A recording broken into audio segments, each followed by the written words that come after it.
Hi all, welcome back to lovable psycho. എൻ്റെ പേര് റിഷ്. ഇന്ന് നമ്മൾ ഡിസ്കസ് ചെയ്യാൻ പോകുന്ന ടോപ്പിക്കിന് മുന്നേ എൻ്റെ സൂപ്പർ ഫ്രണ്ട്ലി ഡിസ്ക്ലെയിമർ പറയാം. എൻ്റെ ഡിസ്ക്ലെയിമർ ഇച്ചിരി ലെങ്തിയാണ്, so feel free to skip it and jump straight to the main topic if you want to. ഞാനൊരു പ്രൊഫഷണൽ യൂട്യൂബറോ ഇൻഫ്ലുവൻസറോ ഒന്നുമല്ല. മോണിറ്റൈസേഷൻ, ലൈക്ക്, സബ്സ്ക്രിപ്ഷൻ ഒന്നിനും വേണ്ടിയല്ല ഈ വീഡിയോസ് ചെയ്യുന്നത്. Most of my videos are usually short fragments, intentionally kept brief because I feel it's better to discuss about one topic at a time and give it the attention it deserves. Everything I share here comes from my own job search, my own experiences, observations, mistakes, lessons and insights. My hope is simply that something I learned along the way might be useful to someone else on their journey. Video കാണുമ്പോൾ വിഷ്വൽസും കൂടി follow ചെയ്യാൻ ഞാൻ suggest ചെയ്യും. കാരണം പല സമയത്തും visual concepts കുറച്ചുകൂടി നന്നായി കാര്യങ്ങൾ എക്സ്പ്ലെയിൻ ചെയ്യും. And I always want to say this: take what helps you, ignore what doesn't, and always follow what suits your path. I am not claiming to have all the answers. Every job search journey is different, every person is different, and every situation is different. These are simply thoughts, experiences, and insights shared with a genuine intention that they may help someone move one step closer to their goal. So, if anyone wants to get in touch, and the email is writetourish.nz@gmail.com. I'll be more than happy to help when I have a moment. So feel free to reach out whenever you want. So അപ്പം നമുക്ക് ഇന്നത്തെ ടോപ്പിക്കിലേക്ക് പോകാം. Let's go. ഇന്ന് നമ്മൾ discuss ചെയ്യാൻ പോകുന്ന star based question ആണ്. Describe a situation where you had to step outside your comfort zone. So ഇങ്ങനെ ഒരു ക്വസ്റ്റ്യൻ ഒരു എംപ്ലോയർ ചോദിക്കുമ്പോഴത്തേന് what the employer is trying to understand is how adaptable you are when facing change, whether you are willing to take on unfamiliar challenges. How do you react when you are outside your normal area of expertise? Whether you take initiative or avoid uncomfortable situations. And they are also trying to check whether you can learn, grow, and still deliver results under pressure. So, actually the employer is not looking for someone who has never felt uncomfortable. They are looking for someone who can move forward despite feeling uncomfortable. So ഇത് നമ്മുടെ ഒരു comfort zone sort of question ആണ്. Like നമ്മൾ എന്നും ചെയ്തുകൊണ്ടിരിക്കുന്ന ഒരു ജോലിയിൽ നമ്മൾ വർക്ക് ചെയ്തുകൊണ്ടിരിക്കുക, പെട്ടെന്ന് നമ്മളൊരു ചലഞ്ചിലേക്ക് പോകുമ്പോഴത്തേന് നമ്മൾ എങ്ങനെ പ്രതികരിക്കും? നമ്മൾ അഡാപ്റ്റ് ചെയ്യുമോ വേഗം? നമ്മൾ ആ അൺഫെമിലിയാരിറ്റീനെ ഒരു ചലഞ്ചായിട്ട് ഏറ്റെടുക്കാൻ റെഡി ആയിരിക്കുമോ?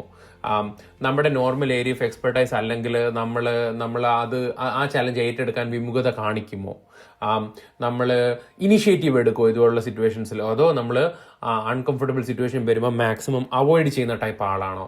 ഇനി ഇങ്ങനൊരു അൺഫെമിലിയർ സിറ്റുവേഷൻ വന്നു കഴിഞ്ഞാൽ നമ്മൾ are we that person who is ready to learn, grow and still deliver results under pressure? So ഇനി what makes a strong answer? ഒരു സ്ട്രോങ് ആൻസർ എന്ന് പറയുമ്പോഴത്തേന് it should include a genuine situation that pushed you beyond your normal responsibilities, a challenge that felt uncomfortable or unfamiliar, specific actions you took to adapt and succeed, evidence that you learned something valuable, and finally a positive outcome for the team, project or organization. So the best answer should focus on growth, not just the challenge itself. So summarise ചെയ്യാനായിട്ട് ഞാൻ പറയുകയാണ്, ഒരു strong answer എന്ന് പറയുമ്പോഴത്തേന് നല്ലൊരു situation നമുക്ക് പറയാൻ പറ്റണം. ആ സിറ്റുവേഷനിൽ നമ്മൾ ചലഞ്ച്ഡ് ആയിട്ടുണ്ടാവണം, നമ്മൾ അൺകംഫർട്ടബിൾ ആയിരുന്നിരിക്കണം. എന്നിട്ട് നമ്മൾ ആ സിറ്റുവേഷനിൽ നമ്മളെടുത്ത specific actions to overcome the challenge and അവിടെ നിന്ന് നമ്മൾ എന്ത് പഠിച്ചു, അത് കാരണം കമ്പനിക്ക് എന്തെല്ലാം അഡ്വാൻറ്റേജ് ഉണ്ടായെന്നുള്ള രീതിയിലൊരു സ്റ്റാർ ബേസ് ക്വസ്റ്റൻ ആയിരിക്കണം നമ്മൾ പ്രിപ്പയർ ചെയ്യേണ്ടത്. സോ ഇപ്പം നമ്മൾ ഈ ക്വസ്റ്റനിൽ ഞാൻ പ്രിപ്പയർ ചെയ്തിരിക്കുന്ന എൻ്റെ തന്നെ ഏരിയ ഓഫ് ഡൊമൈനിലുള്ള ഒരു എക്സാമ്പിൾ ആണ്. സിറ്റുവേഷൻ ഇതാണ്. ഞാൻ എൻ്റെ പ്രൊജക്റ്റിൽ I was more comfortable working with testing and automation. പക്ഷേ അറ്റ് സം പോയിന്റ് ഒരു ക്രിട്ടിക്കൽ ഫേസ് വന്നപ്പോഴത്തേന് I was asked to facilitate user acceptance testing sessions and communicate directly with business stakeholders. അതെൻ്റെ comfort zone അല്ല. എനിക്ക് technical ആസ്പെക്ട്സിൽ ഞാൻ എപ്പോഴും confident ആയിരുന്നു എങ്കിലും ഈ സ്റ്റേക്ക് ഹോൾഡർ ഡിസ്കഷൻസും അല്ലെങ്കിൽ ബിസിനസ് ഫീഡ്ബാക്ക് ഒന്നും എനിക്ക് ഫെമിലിയർ ആയിട്ടുള്ള ഒരു ഏരിയ ആയിരുന്നില്ല. And I had very limited experience with. So it push me outside my comfort zone. അപ്പോൾ സിറ്റുവേഷൻ നിങ്ങൾക്ക് മനസ്സിലായല്ലോ. സോ ഇനി നമ്മുടെ ടാസ്ക് എന്തായിരുന്നു? My task was to understand business requirements, facilitate UAT sessions, gather stakeholder feedback, and ensure clear communication between business users, developers, and the QA team happened. ഇനി I needed to make sure everyone stay aligned and the feedback was captured accurately. ഇനി ഇതിൻ്റെ action എന്തായിരുന്നു? What did I do for this? Rather than avoiding the challenge, I decided to embrace it. I spent extra time preparing for meetings by understanding the business requirements in detail. I actively listened during stakeholder discussions and asked clarifying questions whenever something wasn't clear.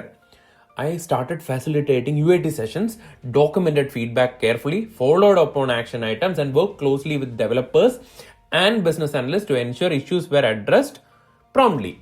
Over time, I became more comfortable leading discussions and communicating with stakeholders. So ഞാൻ ഒരുപാട് action plan ചെയ്തു. ഞാൻ UAT sessions ഒക്കെ ഞാൻ run ചെയ്യാൻ തുടങ്ങി. ഞാൻ feedback ഒക്കെ ക്ലോസ് ആയിട്ട് വാച്ച് ചെയ്യാൻ തുടങ്ങി. എന്നിട്ട് ഞാൻ നല്ലപോലെ UAT ലീഡ് ചെയ്യാൻ തുടങ്ങി. സോ ഇതിന്റെ റിസൾട്ട് എന്തായിരുന്നു? The UAT phase was completed successfully and stakeholders appreciated the communication and organization throughout the process. Requirements കുറച്ചുകൂടെ ക്ലിയറർ ആയി, feedback was manage more effectively and collaboration between teams improved significantly. Personally, what I felt about this was I developed stronger communication, facilitation, and stakeholder management skills that I continue to use in future projects. So ഇതിൽ നിന്നുള്ള ഒരു key takeaway എന്താണ്? Like growth rarely happens inside your comfort zone. നമ്മൾ എന്ന് നമ്മുടെ comfort സോണിൽ ഇരുന്ന് കഴിഞ്ഞാൽ നമ്മൾ ഒരിക്കലും വളരത്തില്ല.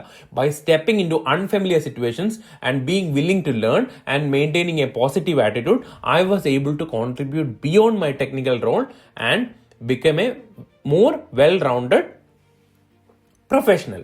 So, ഈ ക്വസ്റ്റ്യൻ നമ്മൾ ആൻസർ ചെയ്യുമ്പോഴത്തേന് don't try to choose an example that simply sounds like too impressive.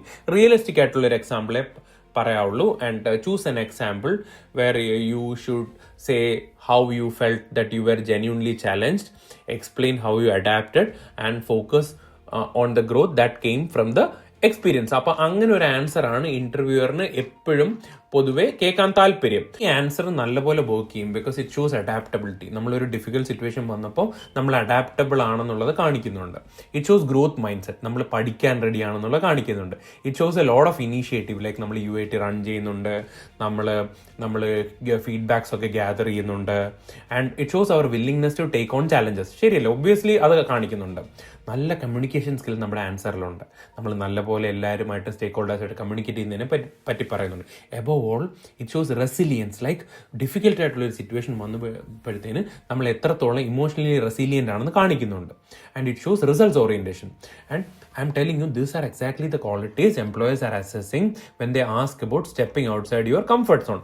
ഇനി സാധാരണ കാൻഡിഡേറ്റ്സ് മേക്ക് ചെയ്യുന്ന ചില മിസ്റ്റേക്സ് പറയാം. Like they choose an example that is and actually outside their comfort zone.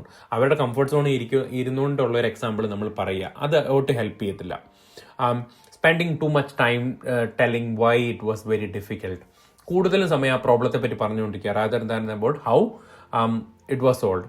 Focusing only on feelings rather than actions. Like എനിക്ക് പെട്ടെന്ന് comfort സോണിന്റെ പുറത്ത് പോകേണ്ടി വന്നപ്പോഴത്തേനുള്ള നമ്മൾ നേരിടേണ്ടി വന്ന ഇമോഷണൽ ട്രോമയെ പറ്റി ഒരുപാട് സംസാരിക്കുക. അത് പ്രൊഫഷണലിസം അല്ല. We should be talking about how we solve the problem. പിന്നെ നമ്മൾ പഠിച്ചൊന്നും നമ്മൾ പറയാതിരിക്കുക, like the results and outcomes. So the better approach about this question is like when you're trying to answer it, ഞാൻ ഭയങ്കര nervous ആയിരുന്നു because ഞാൻ അതിന് മുന്നേ ചെയ്തിട്ടില്ല എന്ന് പറയുന്നതിന് പകരം നമ്മൾ ഇങ്ങനെയായിരിക്കണം പറയേണ്ടത്. Also it was unfamiliar, I created a plan, sought support where needed and focused on learning quickly. So നമ്മൾ ഈ പറഞ്ഞ പോലെ ഞാൻ എങ്ങനെയോ അതിൽ നിന്ന് രക്ഷപ്പെട്ടെന്ന് പറയുന്നതിന് പകരം we should say like by adapting and taking initiative I was able to deliver successful outcomes while developing new skills. നമ്മുടെ കംഫർട്ട് സോണിൻ്റെ പുറത്താണെന്ന് പറയുന്നതിനെക്കാട്ടിലും നല്ലത് we can say that it challenged me to grow professionally and develop capabilities I continue to use today. So നമ്മൾ അതിൽ നിന്ന് പഠിച്ചതിനെ പറ്റിയാണ് നമ്മൾ കൂടുതലും പറയേണ്ടത്. നമ്മൾ ഭയങ്കര ഡിഫിക്കൽട്ട് ആയിട്ടുള്ളൊരു കാര്യത്തിൽ പെട്ട് കിടക്കായിരുന്നു, ഞാൻ എങ്ങനെ രക്ഷപ്പെട്ടെന്നൊന്നും അല്ല പറയേണ്ടത്. അത് നമ്മളെ എങ്ങനെ ലേണിംഗ് ഓപ്പർച്യൂണിറ്റി ആക്കിയെന്ന് ഉള്ള രീതിയിൽ വേണം നമ്മളിത് ആൻസർ ചെയ്യാൻ. So for a New Zealand interview tip, I can say that New Zealand employers often place a strong value on people who are highly adaptable, people who take initiative, people who have good learning mindset and practical problem solving skills. And above all, they love people who can collaborate and show a positive attitude when there are situations where you need to step outside your comfort zone. So ഒരു bottom line എന്താണെന്ന് വെച്ച് കഴിഞ്ഞാൽ stepping outside your comfort zone isn't about being fearless.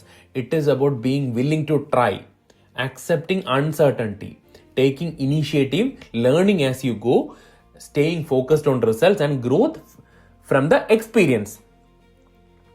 So നമ്മൾ ശ്രദ്ധിച്ച് നോക്കിയാൽ മതി, കരിയറിൽ വളർന്ന എല്ലാ ആൾക്കാരും അവരുടെ ഡിഫിക്കൽട്ട് ആയിട്ടുള്ള സിറ്റുവേഷൻസിൽ ഒരു കംഫർട്ട് സോണിൻ്റെ പുറത്ത് പോയിട്ടുണ്ട്.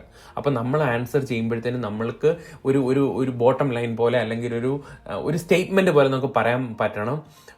I really think that growth happens when you are outside your comfort zone, and most people who have succeeded in their careers might have faced a lot of things that are outside their comfort zone. So ഇങ്ങനെ പറഞ്ഞ് നമുക്കിത് end ചെയ്യാൻ പറ്റും. So ഈ question നിങ്ങൾ already prepare ചെയ്തിട്ടില്ലെങ്കിൽ നിങ്ങൾ നല്ലപോലെ ഇത് പ്രിപ്പയർ ചെയ്യുക and add it your STAR story bank. So ഇത് നിങ്ങൾക്ക് നല്ലപോലെ മനസ്സിലായെന്ന് ഞാൻ വിചാരിക്കുന്നു. So this is it. Thank you. Hope this helps.